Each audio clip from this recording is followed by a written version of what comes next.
This is the Akron News Now update. I'm Lindsay McCoy. Police have arrested an Akron man for the death of a 19-year-old on Christmas Eve. 47-year-old William Creel was arrested Tuesday. Now, officials gained information that Creel had fired a shot through an open dining room window at Joshua Simmons in the 1400 block of Newton Street. Now, Simmons was found on the dining room floor at the vacant house. He had been shot in the head and later died at a local hospital. Creel has been booked in the Summit County Jail on the charges of aggravated murder, and he's actually the uncle of Simmons' wife. Now, this is an ongoing investigation, and Akron police are asking anyone with information to contact them immediately. More details are surfacing in the death of a 22-year-old Canton man who was found severely beaten on the side of the road early Sunday morning. According to the repository, Christopher Anderson was found kicked and beaten to death by a trio of suspects just 1 block from his home in the 1400 block of Roland Avenue Northeast. He was pronounced dead a short time later at a local hospital.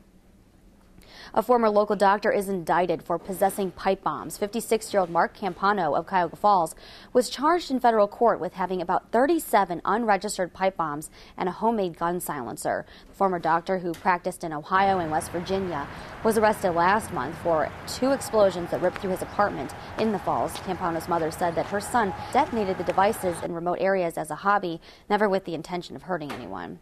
And travelers flying out of Akron-Canton Airport may see a few changes in security after a flight from Amsterdam to Detroit on Christmas Day was nearly blown up by a terrorist.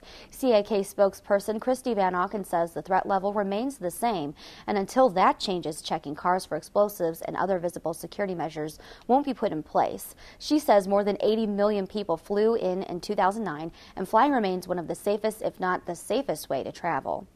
Well, First Night Akron organizers say people who say they'll skip the big town party because they've been there before are wrong. Lisa Knapp with Downtown Akron Partnership says that in addition to new entertainment and new venue at Greystone, all returning artists have something new to offer this year, and she says between 13,000 to 16,000 people are expected to show up. She also says that while some of the events are held outside, potentially the frigid weather should not hold anyone back. And as we talk about weather, it's been pretty cold around here lately.